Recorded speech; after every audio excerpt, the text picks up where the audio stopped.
Good morning class. So today we are going to discuss about various theories of democracy. Various theories of democracy. So yesterday we have discussed about definition, meanings and various forms of democracy. So today we are going to discuss various theories of democracy. There were many political scientists, बहुत सारे political scientist हुए जिन्होंने बहुत सारी अपनी अपनी theories दी. Why they had given their theories? Because वो उनका काम क्या होता है? To analyse the problem. ये जो पॉलिटिकल साइंटिस्ट का, राइट, मैंने पॉलिटिकल साइंटिस्ट. साइंटिस्ट क्यों? Because political is also a type of science. Politics is also a type of science. हम सोशल साइंस पढ़ रहे हैं, राइट? तो सोशल साइंस में क्या होता है? साइंस में एक प्रॉब्लम होती है पहले, है ना? प्रॉब्लम को एनालाइज करते हैं, फिर उसके लिए एक्सपेरिमेंट्स होते हैं, रिसर्च होती है, फिर उसका कंक्लूजन निकाल के हम उसका जो भी है उसको सॉल्व करते हैं, राइट? तो पॉलिटिकल साइंस में भी इसी तरीके की अप्रोच को लिया गया है. पॉलिटिकल साइंस में भी कोई भी प्रॉब्लम को सोल्यूशन निकालने के लिए साइंटिफिक मेथड का यूज़ किया गया है, राइट? पॉलिटिकल साइंस में कोई भी प्रॉब्लम को एनालाइज करने के लिए साइंटिफिक मेथड का यूज़ किया गया है, इसीलिए हम उसे पॉलिटिकल साइंस कहते हैं. अब जो लोग थे जिन्होंने पॉलिटिकल प्रॉब्लम्स को सॉल्व करने के लिए साइंटिफिक मेथड का यूज़ किया है, उनको पॉलिटिकल साइंटिस्ट कहते हैं, है ना? तो उन्होंने दे गिव देयर थ्योरीज. उन्होंने अपनी थ्योरीज दी है. Traditional theories, pluralistic theories, elitist theories, Marxist theories, socialist theories, different type of theories they had given. अब हम इन थ्योरीज को we will discuss these one by one. सबसे पहली जो है वो है ट्रेडिशनल थ्योरीज. अब क्या हुआ था, जो शुरुआत में है ना, उस टाइम डेमोक्रेसी इतनी प्रेवलेंट नहीं थी. उस टाइम डिक्टेटरशिप थी, मोनार्की थी, है ना, मिलिट्री रूल था, लेकिन डेमोक्रेसी नहीं थी. तो उस टाइम ये जो कुछ भी चल रहा था, तो वो जो पॉलिटिकल थिंकर थे या फिर जो पॉलिटिकल साइंटिस्ट थे, they were not happy with this form of government. वो एक ऐसी फॉर्म ऑफ गवर्नमेंट की खोज में थे. They wanted a type of government which is equal for all, है ना, जो उनको उनके राइट्स दिला सके. इसमें पीपल्स को, लोकल पीपल्स को कोई राइट नहीं थे. डिक्टेटरशिप में डिक्टेटर को सारे राइट थे, मोनार्की में किंग को सारे राइट थे, मिलिट्री रूल में मिलिट्री ऑफिसर्स को राइट थे, लेकिन लोकल पीपल जिनको वो गवर्न कर रहे थे, they didn't have any type of rights. So these political scientists, they were not happy with this type of form of government. So they started researching, they started analyzing different forms. तो उन्हें उसमें सबसे अच्छी लगी democracy. Okay? Then they started explaining it, exploring it. Okay? तो उन्होंने अपनी different type of इसके लिए थ्योरीज दी. सबसे पहले है traditional liberal theory. Traditional liberal theory का मतलब क्या है? ट्रेडिशनल मतलब सबसे पहले जो आई, राइट? तीन टाइप के थिंकर्स हुए, traditionalist, behaviouralist and post behaviouralist, है ना? Traditionalist, behaviouralist and post behaviouralist. तो ये जो भी थिंकर थे, इन थिंकर में सबसे पहले जो आए थे वो थे traditionalist. Traditional liberal form of government, democratic form of government. तो उसमें इंडिविजुअलिस्टिक सबसे ज़्यादा, उसका मतलब क्या है? ये जो ट्रेडिशनल लिबरलिज्म का लिबरल जो अप्रोच है, इसमें मेन पॉइंट क्या है? It is individualistic. Individualistic means individual को ही सारे राइट्स मिलने चाहिए. हर एक इंडिविजुअल को इक्वल माना जाना चाहिए, राइट? इक्वालिटी होनी चाहिए. हर एक इंडिविजुअल जो है वो इक्वल होना चाहिए.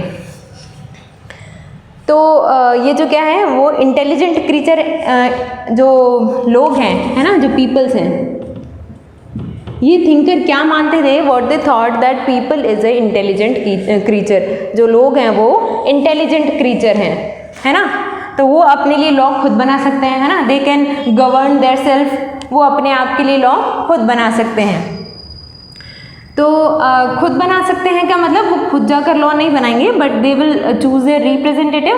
दे are that much intelligent that they can choose their very good representative who can make law for them, who can make good law for them, developmental law, है ना?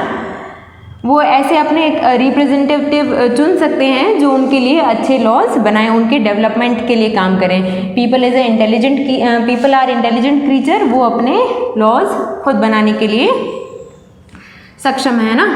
वो अपने रिप्रेजेंटेटिव चूज़ कर सकते हैं और वो रिप्रेजेंटेटिव इतने स्ट्रांग है कि वो अपने लोगों के लिए लॉज बना सकते हैं. फिर इसमें लॉ किस तरीके से बनने चाहिए, liberal democratic constitution.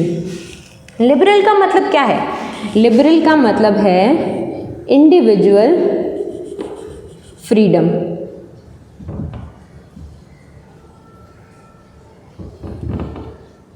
And dignity. हर एक इंडिविजुअल को फ्रीडम भी मिलनी चाहिए और डिग्निटी भी मिलनी चाहिए, राइट। फ्रीडम एंड डिग्निटी दोनों ही मिलनी चाहिए। तो लिबरल का मतलब हो गया, डेमोक्रेसी का मतलब पीपल्स रूल, है ना, यही तो पढ़ा हमने, है ना। और डेमोक्रेसी में पीपल्स रूल होना चाहिए और उसमें भी हर एक इंसान की इंडिविजुअल फ्रीडम और डिग्निटी को सिक्योर रखना चाहिए। ऐसे लॉज बनने चाहिए जहाँ पर हर एक इंडिविजुअल की फ्रीडम और डिग्निटी बनी रहे, राइट। कॉन्स्टिट्यूशनलिज्म का मतलब है कॉन्स्टिट्यूशन से जो भी लॉ वगैरह बनते हैं ना, कॉन्स्टिट्यूशन का मतलब क्या है, it is a book of rules, है ना। कॉन्स्टिट्यूशन का मतलब क्या है, it is a book of rules, जिसमें जितने भी अपनी कंट्री के जितने भी रूल्स हैं वो सारे लिखे जाएंगे, which type of form of government we want, which type of judiciary should be there, which type of election should be there, है ना। तो ये सारे सब कुछ, how the law should be formed और how the punishment should be given to the people, वो सारा कुछ इसमें बुक ऑफ रूल्स यानी कि कॉन्स्टिट्यूशन में लिखा होना चाहिए। और कॉन्स्टिट्यूशनलिज्म का मतलब होता है कॉन्स्टिट्यूशन से ही अब कॉन्स्टिट्यूशन भी दो तरीके के होते हैं, रिटन और अनरिटन। रिटन कॉन्स्टिट्यूशन होना चाहिए जिसमें सारे रूल्स लिखे हुए होने चाहिए, ये ट्रेडिशनलिस्ट का मानना था। उसमें विल ऑफ द पीपल जो है वो सबसे ऊपर होनी चाहिए। What will be the purpose of government, purpose of the representative का पर्पस क्या होगा कि जो विल ऑफ द पीपल है उसको वो किसी भी तरीके से पूरा कर पाएँ। मेजॉरिटी के हिसाब से जो रिप्रेजेंटेटिव होंगे वो चुने जाएंगे, जैसा कि आज होता है ना, as it is happening in today's life. Majority के हिसाब से ही हम अपने रिप्रेजेंटेटिव चूज़ करते हैं। देन अकाउंटेबिलिटी, ये जो हम अपने रिप्रेजेंटेटिव चूज़ करेंगे they should be accountable. Accountable का मतलब क्या है कि हमने अपने रिप्रेजेंटेटिव चुन लिए, if they are not working for our self, if they are working for their personal gain, they are not forming developmental policies, तो हम इनको हटा सकते हैं, वी कैन चेंज देम, है ना। जो लोग हैं वो उनको इलेक्ट कर सकते हैं अपने रिप्रेजेंटेटिव को, उनको कंट्रोल कर सकते हैं, उनको डिसमिस कर सकते हैं ना, उनको उनकी जगह से हटा भी सकते हैं, उनको हम दूसरी गवर्नमेंट भी ला सकते हैं, राइट। एवरी 5 ईयर्स के बाद में इलेक्शन होता है ना, तो इस गवर्नमेंट को, ये जो हमारे रिप्रेजेंटेटिव होंगे इनको हमारे लिए अकाउंटेबल होना पड़ेगा। अगर वो बहुत ही ज़्यादा कोई करप्शन कर रहा है तो हम उनको उनकी टर्म के बीच में भी हटा सकते हैं, 5 साल के बीच में भी वो हटाए जा सकते हैं। प्रोटेक्शन ऑफ पीपल, हर एक इंसान को प्रोटेक्ट करने के लिए उनको लॉ बनाने होंगे। ऐसा नहीं कि वो किसी एक सेक्शन ऑफ सोसाइटी को ज़्यादा प्रिविलेज दे रहे हैं और दूसरे को कम दे रहे हैं। इक्वालिटी शुड बी देयर, है ना, हर एक इंसान इक्वल होना चाहिए। और जो जुडिशरी है दैट शुड बी इंडिपेंडेंट। अब इंडिपेंडेंट क्यों? क्योंकि हम क्या चाहते हैं, इक्वालिटी चाहते हैं, we want equality of every person. अब इक्वालिटी ऑफ एवरी पर्सन कब होगा? अब क्या होता है, नॉर्मली जो मेजॉरिटी होती है, मेजॉरिटी यानी कि जो ज़्यादा लोग होते हैं, किसी एक ग्रुप में अगर ज़्यादा लोग होंगे दूसरे में कम होंगे, तो अगर उनके ऊपर कोई प्रेशर ना हो, मेजॉरिटी के ऊपर अगर कोई प्रेशर ना हो, तो मेजॉरिटी उस माइनॉरिटी को कंप्लीटली हटा देगी, है ना। नॉर्मली यही होता है। मेजॉरिटी यानी कि जो स्ट्रॉन्ग हैं जो वो वीक को हटा ही देंगे अगर मेजॉरिटी के पास, अगर मेजॉरिटी पर कोई रूल्स लागू नहीं होंगे। तो ये रूल्स लागू कौन करता है? जुडिशरी इम्प्लीकेशन ऑफ रूल्स का काम करती है। अगर कोई भी मेजॉरिटी किसी माइनॉरिटी को परेशान करती है या फिर किसी भी तरीके से कोई गवर्नमेंट पॉलिसी ऐसी है जो लोगों के डेवलपमेंट के लिए नहीं है, किसी एक पर्टिकुलर सेक्शन को ज़्यादा प्रिविलेज दे रही है, तो जुडिशरी जो है वो इंडिपेंडेंट होनी चाहिए ताकि वो उसको डिसमिस कर सके, उस पॉलिसी को हटा सके, है ना। देन इलेक्शन जो है, हम अपने जो रिप्रेजेंटेटिव चुनते हैं ना, वो इलेक्शन के थ्रू चुनते हैं। और इलेक्शन ही अगर गलत तरीके से होंगे तो हमारे जो रिप्रेजेंटेटिव होंगे वो of course definitely they will be wrong, they will not do anything for us. तो election should be free and fair, हर तरीके से इलेक्शन जो है वो फ्री एंड फेयर होना चाहिए। और पब्लिक ओपिनियन को ही सबसे ऊपर माना जाना चाहिए। किसी एक पर्टिकुलर कोई नेता हमने मान लिया, अगर वो स्ट्रांग है तो वो कुछ भी कर सकता है, तो ऐसा नहीं हो सकता है ना। हर एक इंसान का जो पब्लिक ओपिनियन है वो लिया जाएगा कोई भी लॉ के लिए। तो अगर पब्लिक ओपिनियन से वो नहीं जो मिलता जुलता है तो उस लॉ को नहीं माना जाएगा, है ना। तो ये कुछ चीज़ें थी जो ट्रेडिशनलिज्म में थी, है ना। इंडिविजुअलिस्टिक यानी कि हर एक इंसान को इक्वल राइट मिलना चाहिए, इक्वालिटी होनी चाहिए। पीपल जो है वो इंटेलिजेंट क्रीचर है, वो अपने लिए रिप्रेजेंटेटिव खुद चुन सकते हैं और रिप्रेजेंटेटिव एक अच्छी गवर्नमेंट बना सकते हैं। और अब रिप्रेजेंटेटिव क्या करेंगे, वो विल ऑफ द पीपल को कंप्लीट करेंगे, है ना। और जो कॉन्स्टिट्यूशनलिज्म है वो कैसा होना चाहिए, लिबरल और डेमोक्रेटिक। डेमोक्रेटिक मतलब पीपल्स के लिए, पीपल्स के लिए का मतलब ये नहीं है कि कोई एक पर्टिकुलर ग्रुप ऑफ पीपल है, कोई अमीर लोग हैं तो बस वही करेंगे, है ना, ऐसा नहीं है। लिबरल होना चाहिए, हर एक इंसान की फ्रीडम और डिग्निटी उसमें ध्यान रखी जानी चाहिए। पीपल्स में भी सारे के सारे सभी लोगों की फ्रीडम और डिग्निटी का ध्यान रखा जाना चाहिए। फिर वो जो गवर्नमेंट होगी, जो रिप्रेजेंटेटिव होंगे, दे शुड बी अकाउंटेबल। अगर वो हमारे लिए कोई अच्छी लॉज नहीं बना रहे, if they are not forming any particular law which is which is for the development of the people, and they will be dismissed from their post. जो मेजॉरिटी होगी, मेजॉरिटी के हिसाब से गवर्नमेंट बनी चाहिए, जिसको ज़्यादा वोट्स मिल रहे हैं वही ऑफ कोर्स गवर्नमेंट में आएगा। Protection of people will be the purpose of government. उनका प्रोटेक्शन करना, उनकी विल को पूरा करना, यही जो होगा गवर्नमेंट का काम होगा। जुडिशरी जो है वो इंडिपेंडेंट होनी चाहिए। जुडिशरी क्यों इंडिपेंडेंट होनी चाहिए, बिकॉज अगर जुडिशरी ही कोई लॉ नहीं दे पाएगी, अगर वो ही इंडिपेंडेंट नहीं होगी, अगर उस पर ही कोई प्रेशर होगा तो वो अच्छे से अपना लॉ अपने इंडिपेंडेंटली अपने जो है वो रूल्स लागू नहीं कर पाएगी, है ना। इंडिपेंडेंटली किसी अगर कोई करप्ट इंसान है तो उसको सज़ा नहीं दे पाएगी, अगर उस पर उस इंसान का प्रेशर होगा तो जुडिशरी पर, है ना। So it should be independent. Judiciary का मतलब क्या है, high court, supreme court, subordinate courts, ये जो कोर्ट सिस्टम है ना वो पूरा जुडिशरी में आता है। Then election should be free and fair. अगर इलेक्शन फ्री एंड फेयर होगा तभी हमारे जो रिप्रेजेंटेटिव है वो अच्छे से चूज़ किए जा सकेंगे। Then public opinion should be there, public opinion should be considered. Public opinion को ही सबसे ऊपर माना जाना चाहिए। It was the traditionalist, liberal जो हमारे थिंकर्स हैं उनकी सोच कुछ ऐसी थी। देन प्लूरलिस्टिक आ गई।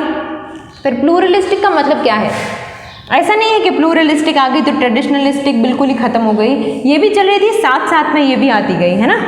जो लोग इससे खुश नहीं थे उन्होंने ये बनाई, फिर जो इससे खुश नहीं थे उन्होंने ये बनाई, इस तरीके से अलग अलग थ्योरीज बनती चली गई। देन प्लूरलिस्टिक, उसमें फेडरल फॉर्म ऑफ गवर्नमेंट होगा।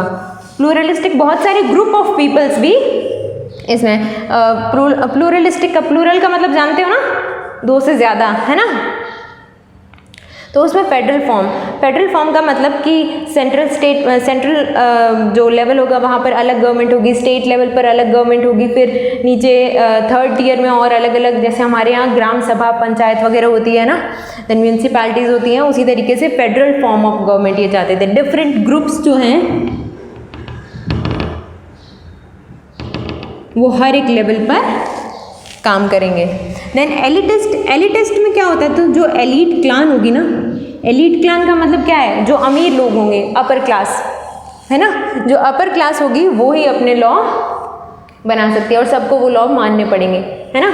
तो ये एलीट क्लास के लॉ हो गए, एलिटिस्ट कहते हैं इस थ्योरी को। फिर मार्क्सिस्ट थ्योरी आई। इन सभी थ्योरी के अपने अपने थिंकर हैं और ये थिंकर आपको अपनी बुक में पढ़ने हैं ना, इन सभी थिंकर्स के नाम याद करने हैं। तो हर एक थ्योरी में उसके थिंकर्स के नाम भी लिखे हुए हैं, तो आपको वो सारे नाम देखकर याद करने हैं। देन मार्क्सिस्ट थ्योरी का मतलब क्या है, इसमें इकोनॉमिक इक्वालिटी को माना गया है, इसको इकोनॉमिक डेमोक्रेसी भी कहते हैं। इकोनॉमिक क्यों, क्योंकि जो वर्कर हैं, सप्लायर्स हैं, कस्टमर्स हैं, वो लॉ बना सकेंगे, है ना। जो वर्कर क्लास है, जो सबसे वर्कर में भी अपर वर्कर्स नहीं है ना, सारे वर्कर्स को इकट्ठा करके, सारे सप्लायर जो भी है, कस्टमर्स जो भी हैं, ये जो अलग अलग तरीके के जो इकोनॉमिक वर्क में एंगेज्ड हैं, है ना। पब्लिक जो होगी वो इनको चूज़ नहीं करेगी, ये जो भी इकोनॉमिक एक्टिविटीज़ से रिलेटेड जो भी लोग होंगे, वर्कर्स, सप्लायर्स, कस्टमर्स, ये काम करेंगे, है ना, ये रूल्स बनाएंगे, ये लॉज बनाएंगे। उसको कहते हैं मार्क्सिस्ट। इसको इकोनॉमिक डेमोक्रेसी भी कहते हैं क्योंकि ये इकोनॉमी से रिलेटेड है। इकोनॉमी मतलब पैसा कमाना, है ना, अर्थशास्त्र कहते हैं इसको। देन सोशलिस्ट में क्या होता है, लिबरल और मार्क्सिस्ट दोनों ही आ गया। लिबरल का मतलब इंडिविजुअल फ्रीडम और डिग्निटी होनी चाहिए, है ना। मार्क्सिस्ट का मतलब इकोनॉमिक इक्वालिटी भी होनी चाहिए। अब ये नहीं है ना कि हमने किसी एक भाई इंसानों को सभी को लिबर्टी दे दी, लेकिन अगर उनमें इकोनॉमिक इक्वालिटी नहीं है, तब भी किसी न किसी तरीके से जो पावरफुल लोग होंगे वो लेस पावरफुल को हटा देंगे, है ना। जो लिबर्टी के साथ साथ मार्क्सिज्म भी आना चाहिए, इकोनॉमिक इक्वालिटी भी आनी चाहिए। अगर फ्रीडम आ रही है ना, फ्रीडम लिबर्टी दे रहे हैं हम, है ना। यहाँ पर क्या था, सिर्फ लिबर्टी दे रहे थे, जो पॉलिटिकल राइट्स थे वो उनको दे रहे थे। अब पॉलिटिकल राइट्स के साथ, फ्रीडम के साथ साथ इकोनॉमिक इक्वालिटी भी होनी चाहिए, तो उनके लिए वेलफेयर के लिए काम करना चाहिए, सोसाइटल वेलफेयर, सोसाइटी के वेलफेयर के लिए काम करेंगे, ना। इकोनॉमिक इक्वालिटी भी होनी चाहिए। तो ये समझ में आया। ट्रेडिशनलिस्ट में क्या था कि भाई इंडिविजुअल है, जो गवर्नमेंट होगी वो पीपल्स की विल पर काम करेगी, है ना। बाकी this traditional theory is very much similar to our today's form of government. फिर उसके बाद आगे प्लूरलिस्टिक, इसमें फेडरल फॉर्म ऑफ गवर्नमेंट होगी। फेडरल का मतलब स्टेट पर अलग, सेंटर पर अलग, और फिर उसके बाद सबऑर्डिनेट लेवल पर, यानी कि जो म्यूनसिपालिटीज़ हैं, ग्राम सभा हैं, विलेजेस में अलग अलग ग्रुप्स होंगे, वो अपना लॉज वगैरह बनाने का काम करेंगे। एलिटिस्ट में जो एलीट क्लास होगी, यानी कि जो अमीर लोग होंगे। अब इसमें ऐसा क्यों माना गया, क्योंकि एलीट क्लास जो है वो मोर एजुकेटेड होगी, मोर एजुकेटेड होगी, है ना। ज़्यादा एजुकेटेड होगी तो वो ज़्यादा इन थिंकर्स का ऐसा मानना था, है ना। एलिटिस्ट क्लास के थिंकर्स का ऐसा मानना था कि जो एलीट क्लान के लोग होंगे, जो अमीर लोग होंगे, अपर क्लास के लोग होंगे, वो मोर एजुकेटेड होंगे। ज़्यादा एजुकेटेड होने की वजह से वो ज़्यादा स्मार्ट होंगे, है ना। स्मार्ट होने के अगर स्मार्ट होंगे तो लॉ अच्छे बनाएंगे, और अगर वो एलीट होंगे, अगर वो पहले से ही अमीर होंगे, तो उनको करप्ट होने का कोई भी चांस नहीं है, ऐसा इन थिंकर्स का मानना था कि उनके पास तो ऑलरेडी इतना पैसा है तो वो करप्शन नहीं करेंगे। But this is not true. फिर आ गया मार्क्सिस्ट था। मार्क्सिस्ट में कार्ल मार्क्स जो था उन्होंने दी थी, ये वर्कर क्लास के लिए थी मेनली, है ना। उस टाइम क्या था, कार्ल मार्क्स के टाइम वर्कर जो थे वो बहुत ही बुरी कंडीशन में थे। तो ये सभी कब आई, जब ये अपनी जो उनकी जगह पर जो स्टैब्लिश जो भी फॉर्म ऑफ गवर्नमेंट थी, तो ये थिंकर जो थे उस फॉर्म ऑफ गवर्नमेंट से खुश नहीं थे, तो इसलिए उन्होंने अपनी अपनी थ्योरी दी थी। तो ये मार्क्सिस्ट थ्योरी जो है वो इकोनॉमिक पर डिपेंडेंट है। इकोनॉमी में क्या होता है कि जो भी हमारे इकोनॉमिक क्लास है, जो लोअर क्लास है ना, ये वर्कर हैं, सप्लायर्स, ये नॉर्मल है ना, जो नीचे काम करते हैं, जो बड़े बड़े सप्लायर्स या फिर उनके बड़े वर्कर्स के काम की बात नहीं हो रही है ना। यहाँ पर जो छोटे मोटे वर्कर है, जिनके राइट्स का कोई ध्यान नहीं रखा जाता है, उनकी वर्किंग कंडीशन कैसी है इसका कोई ध्यान नहीं रखा जाता है, तो ये जो लोग होंगे ये अपने लिए अच्छे से लॉ बना पाएंगे, है ना। इनको ज़्यादा पता होगा कि ये अपने लिए क्या चाहते हैं, इनको वर्किंग कंडीशन कैसी चाहिए होती है ना, इनको कितना वेज मिलना चाहिए, उनके वर्किंग आवर कितने होने चाहिए, तो ये अपने खुद ही तय करेंगे ना। इकोनॉमिक डेमोक्रेसी कहते हैं इसको। फिर आगे, फिर इन वर्कर को भी इक्वल शेयर मिलना चाहिए कि भाई वर्कर इतने टाइम से काम कर रहा है किसी कोई कंपनी में, तो उसको भी उसके प्रॉफिट में थोड़ा बहुत शेयर मिलना चाहिए, ऐसा मार्क्सिस्ट का मानना था। फिर आगे सोशलिस्ट, ये सबसे ज़्यादा फेमस फॉर्म है, socialist form, right. Socialist form जो है वो सबसे ज़्यादा फेमस है। क्यों है, क्योंकि इसमें लिबर्टी भी आ गई और इकोनॉमिक इक्वालिटी भी आ गई। लिबर्टी का मतलब कि हर एक इंसान फ्री भी है और उसको डिग्निटी भी मिल रही है, they are getting dignity and freedom, और उसके साथ साथ they are getting economic equality. Social और पॉलिटिकल राइट तो उसको लिबर्टी से मिल गए, इकोनॉमिक राइट भी उसको इकोनॉमिक इक्वालिटी से मिल जाएंगे, है ना। उन सबको इकोनॉमिक इक्वालिटी भी। अब इकोनॉमिक इक्वालिटी कब आएगी, जो बड़ी क्लान के लोग, बड़ी क्लास के लोग, अपर क्लास के लोग नीचे वाली क्लास के लिए काम करेंगे, है ना, उनके लिए अच्छे से लॉ बनाएंगे। तो ये सोशलिस्ट का मानना ऐसा था, ये सोसाइटी के वेलफेयर के लिए काम करना चाहते थे, किस तरीके से कंप्लीट सोसाइटी का डेवलपमेंट हो सके। फिर काइंड ऑफ डेमोक्रेसी, ये तो थी थ्योरीज ऑफ डेमोक्रेसी, अलग अलग थ्योरी कैसी थी, है ना।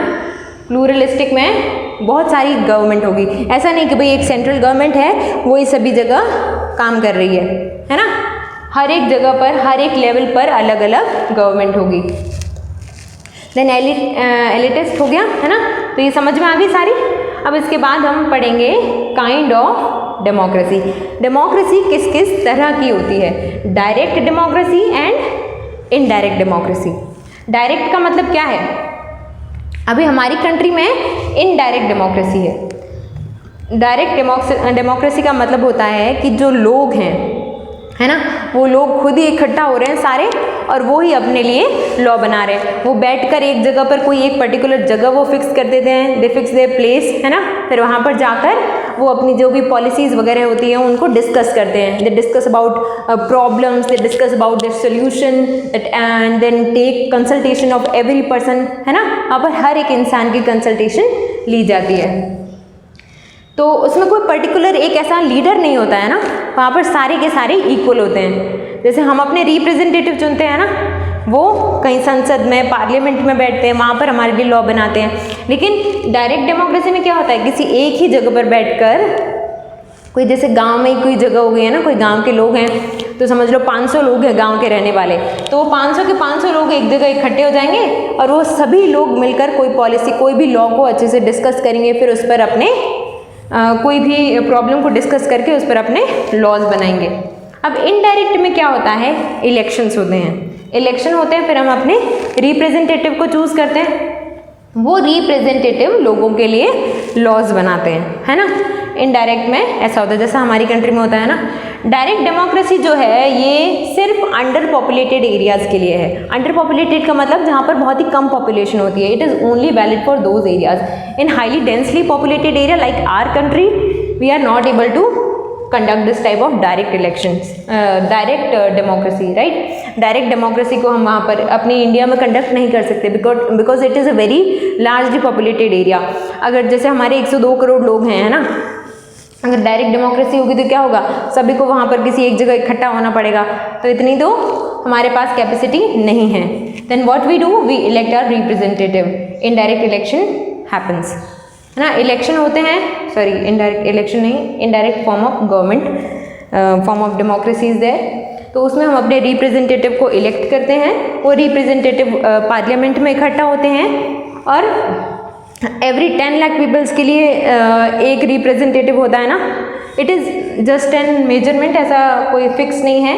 हर एक पॉपुलेशन जैसे जैसे बढ़ती रहती है वैसे वैसे ये भी जो पार्ट है वो भी बढ़ता रहता है। जैसे पुराने टाइम में 2 लाख के लिए एक रिप्रेजेंटेटिव था, लेकिन अभी पॉपुलेशन बहुत बढ़ गई है तो 10 लाख के लिए एक रिप्रेजेंटेटिव होता है। अब ये एक रिप्रेजेंटेटिव पार्लियामेंट में बैठता है, स्टेट लेवल पर अलग होता है, सेंट्रल लेवल पर अलग होता है ना। तो ये एक रिप्रेजेंटेटिव होता है, ये पूरे 10 लाख लोगों की नीड्स को कैटर करता है ना। तो डायरेक्ट और इनडायरेक्ट डेमोक्रेसी का मतलब समझ में आ गया। फिर है कुछ डेफिनेशंस हैं डिफरेंट, बहुत सारे जो थ्योरिस्ट हुए हैं उन्होंने अपनी अपनी डेफिनेशंस दी है। तो ये डेफिनेशंस आप पढ़ लेना, अगर कुछ समझ में नहीं आए तो पूछ लेना। Thank you.